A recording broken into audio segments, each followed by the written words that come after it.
Welcome back to the channel, guys. We're going to be doing an unboxing of the Super73 Z Miami.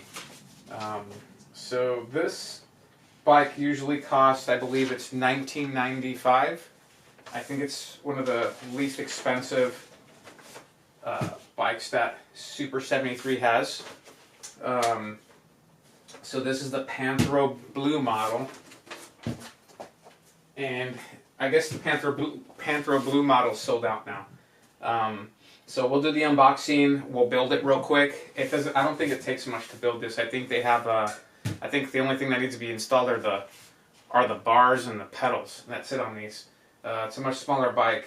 They're supposed to be super fun. They're not as fast as the Rev 1 that I have on the channel, or I don't even know if they're as fast as the Pasilic. I think the Pasilic goes 29 or 30 miles an hour. But anyways, as you can see, the box, it came in much better shape than the Ride-Up Rev 1. It's not all thrashed. There's a little dent down here, and then on the back there's a little gash, but it doesn't go all the way through the box. This came in by J&R or J&D Distributing or something, the delivery service. It was not FedEx or UPS or anything, so the box came in way, way better shape. I was here, I received it when it came in. So this thing's been sitting here for a while, so let's open it up.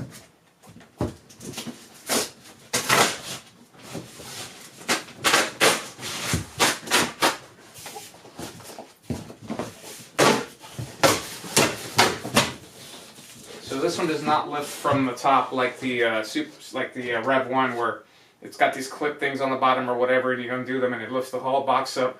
It's cool and everything, but people, all those bikes have come in damaged. We're gonna see if this one's damaged. I kind of doubt it is, but a lot of those bikes have come in damaged. Mine, of course, as you guys know, I made the videos.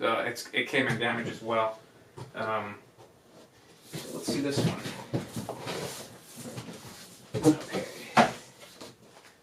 I can tell you right now, the box is much thicker too on this on the Super73. So here's some cardboard for support. Looks like there's a box here. We have the battery. Even the battery, look, it's got its own box, and it's got like a box around it. So that's pretty cool. So this must be the battery alone by itself.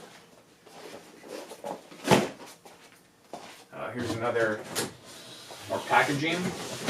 Oh no, this is actually their stuff in here.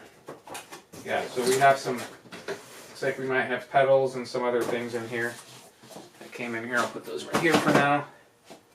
This is more protection on the bike. There's nothing else in here.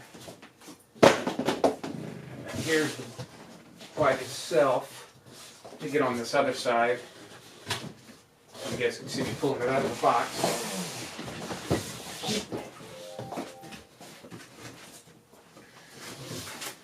Okay, so this bike supposedly weighs, I think, 53 pounds. So it's pretty light. I got a bad wrist, so that's why I can't do that. So there we go.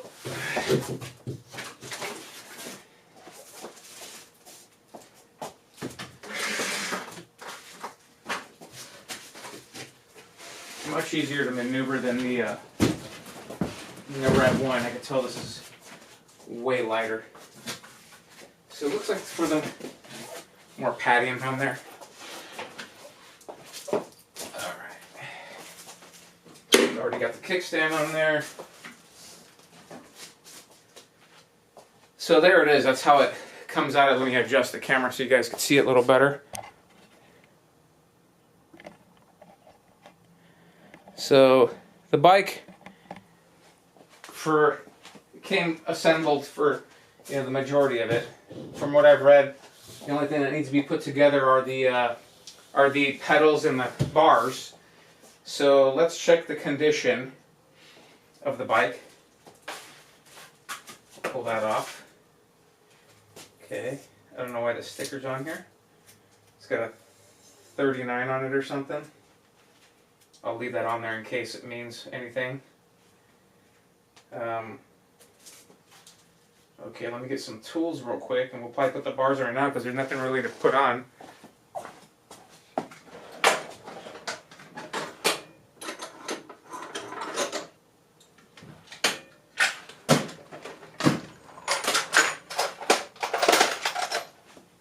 let's see here.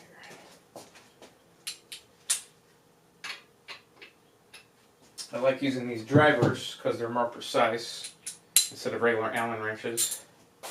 So you'll have to loosen these. These are pretty tight on here, actually.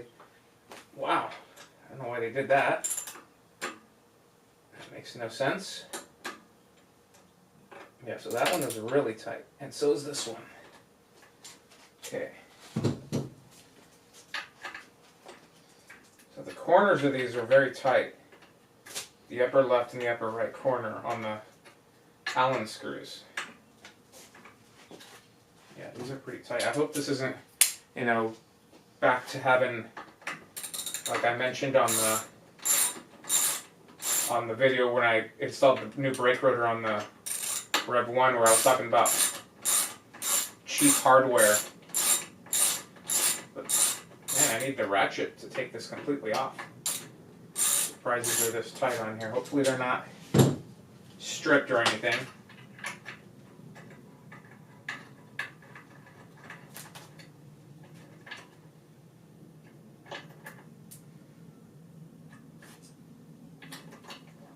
Should have put these in the same order so that it would thread in easier, but that's okay. It looks like they have a little bit of Loctite on them. Weird. You would think that if there's Loctite on them, they wouldn't have threaded them all the way in, but I don't get it. And this looks like it's threaded in. Okay, I guess that's the way it goes. Interesting. Ah, I see.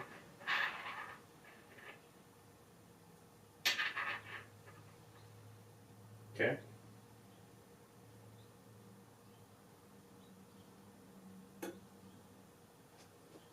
So that goes like so. Looking at the, I'm just matching the emblem. Okay.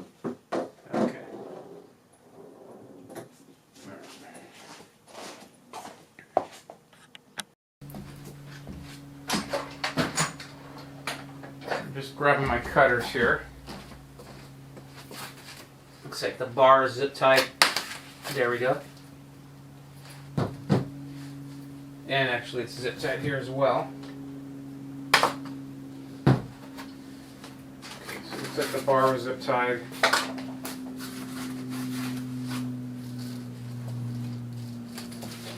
Okay, so this goes this way. No, it does not. Okay, so this. Yeah, so the orientation, you have to spin it this way. There we go. And then you gotta align this. Align your bars.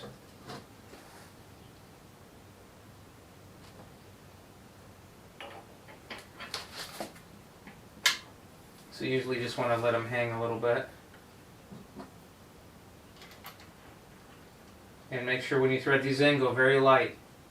Don't cross thread these. Because I can already tell that these cap screws are pretty cheap. Like a lot of other China stuff.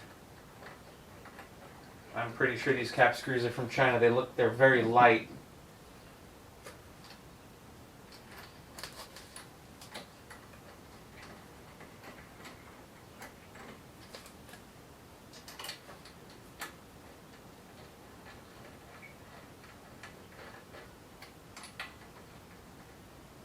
Okay, so you want to center it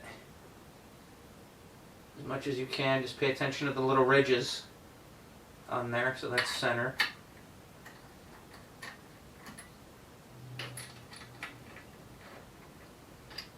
And you want to tighten the corners first, like diagonal, so that way it'll cinch the ends and then the bar won't move. It'll also align the top of the gooseneck, the cover for it. So there's that. So we'll cinch these a little bit. Just a little bit, because we haven't fully adjusted the bars yet. And also on this kind of stuff, I like using torque specs. Pretty much like using torque specs for anything. See, this one needed to be threaded in a little more. So I'll sit on it right now. Okay. So usually BMX bars, I like lining up my BMX bars with the forks. But this isn't a BMX bike, and it has longer forks. They're not suspension forks, but they look like them, and it's got a bigger angle because this is a longer, I believe this is longer than the BMX bike, I'm not sure. So in that case, I would have these like this, but see how far back that is? That's just exaggerated. So this is going to be more, these might be straight up for me. So you want to have a little bend in your elbow. You don't want to be like this. So it looks like these will be straight up. Actually, they're actually bent forward a little bit. Let's see. I think that's good right there. That's good for me. So now I'm going to tighten these. I'm only going to tighten them so the bars don't move anymore. I'm not going to cinch them all the way down. I want to get torque specs for these because this type, tightening screws on a gooseneck, when you have 4 screws like this, it's going to keep one to tighten down because as you tighten each corner, the other ones are going to be looser. So I'll tighten it enough to where the bars don't really move. A little better. Okay, so now I'm pretty sure we have the pedals come next.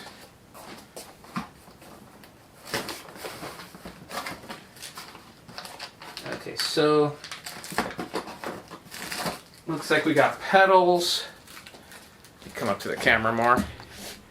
We got pedals, some pretty cheap ass pedals. I'll probably put some BMX platform pedals on this. I don't know what this is. This is a tag that pretty much shows the info on here. See if that'll focus. That just got the info on there. It says range 35 plus miles. Motor 750 watt nominal, 1200 peak. Seat height 28 inches. Ride modes 1, 2, 3, and unlimited. And then pedal assist, Eco, Tour, Sport, and Super. Whatever that means. You got your manual right here. Looks like they give you an Allen wrench and an open end wrench that's 15 and looks like 13 millimeter. And then whatever size that Allen wrench is. So we're going to put the pedals on because I do not have platform pedals yet. Let me see what else this came with. Okay, it looks like, yeah. Okay, so it looks like we got a bunch of reflectors here. That's pretty cool. They don't put them on for you. I don't like reflectors, so we're not putting these on. I mean, I don't want them. So I'll just keep them in here. I don't know if there's more in here, but let's see.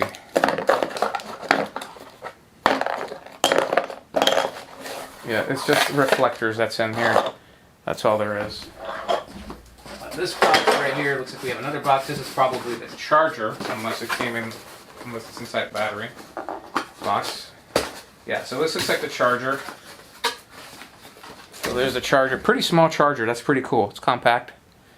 It's a pretty small charger. I don't know how long it takes to charge yet. I think it said, I remember someone saying 5 hours. There's a safety manual for the charger in here. Pretty self-explanatory. So now let's put the pedals on. So pedals usually, there's going to be a right and a left pedal. And the reason for that is because of the reverse threads on the crank. So sometimes they don't always put right and left. Okay, this one does. So this one says left. Let me get well, you know what? We'll use the supplied wrench.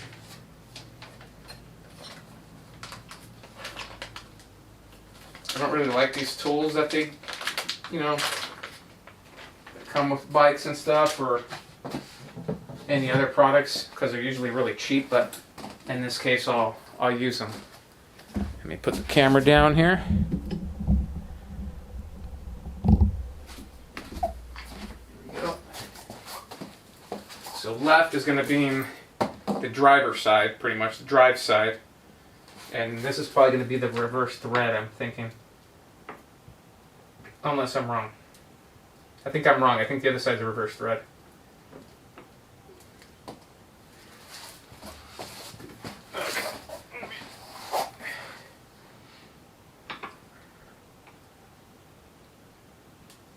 Yeah. No, I may be wrong. Or maybe I'm right from the first thing I said. Yeah. So the left side is the reverse thread. So what that means is when you screw them in, usually you would screw them in clockwise. That's the correct way. But this is going counterclockwise because it's reverse threads. And you just want to screw them all the way in. It looks like this is the 15 millimeter.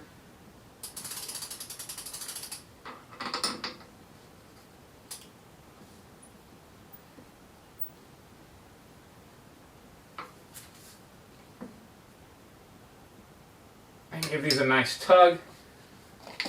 Don't leave your pedals loose because it's not a good thing if you fall off or you crash because your pedals are loose. These are pretty much, I know a lot of people ride these bikes with just throttle, but even if you do, they're holding your feet up. So this one's pretty easy to, this one's a lot easier to thread in than the other one.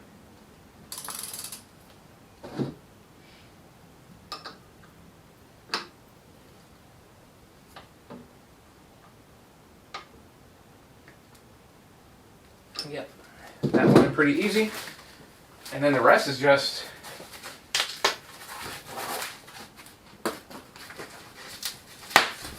these come right off.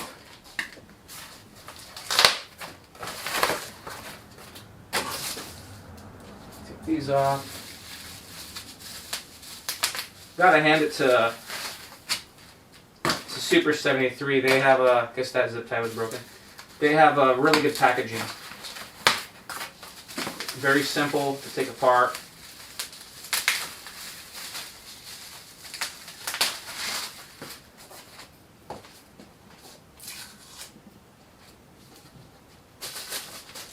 Seat.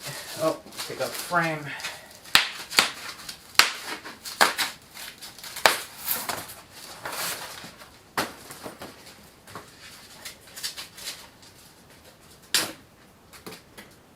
Okay, so it looks like there's reflectors on the wheels already. I'll be taking those off, but I'm not going to do. I won't do that right now. The seat cover comes off pretty easy. Very nice bike. This is very nice, very compact, just as I have imagined. Let me raise the camera here real quick. There we go.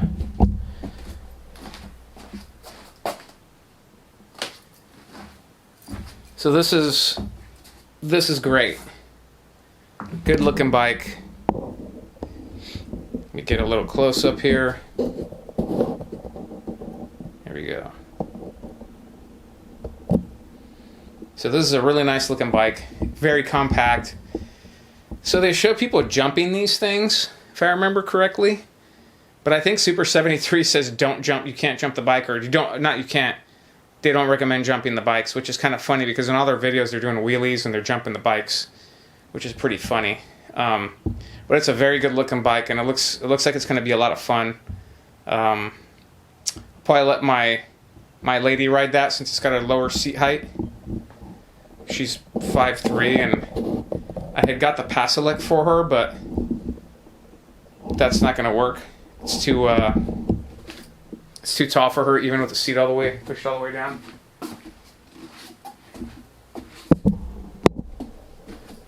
But anyways, we have the little readout right here, which is really compact. You could hook it up to GPS on the Super73 app. And I don't know what this tag is for. I thought there were keys.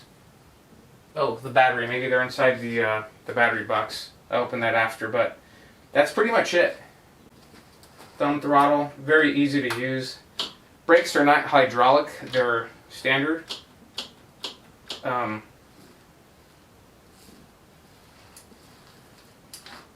They feel really good though. I mean, I haven't rode it yet, but they're pretty tight. I think the levers are, the levers are aluminum. I thought they were plastic at first, but they actually have like a rubber insert on here that you can remove, it looks like. So it feels really good. Kickstand's pretty legit. So there it is, Super73 Miami. in Panthero Blue. Hope you guys like it, and very easy to put together. All it was the bars and the pedals. That's it. You don't have to do nothing else. Remember to put, when you put the battery in, remember to charge it. I think they recommend to put on the charger for 5 hours or more, and then that's it, and go from there. So thanks for coming to the channel and checking out the video, and I'll see you on the next video. I'm going to be doing some video reviews on, some reviews on the New York lock, the Kryptonite, the Forget About It, and then on the Abus lock, the folding lock, and on a few other things. So watch out for the videos, and I'll see you guys in the next one.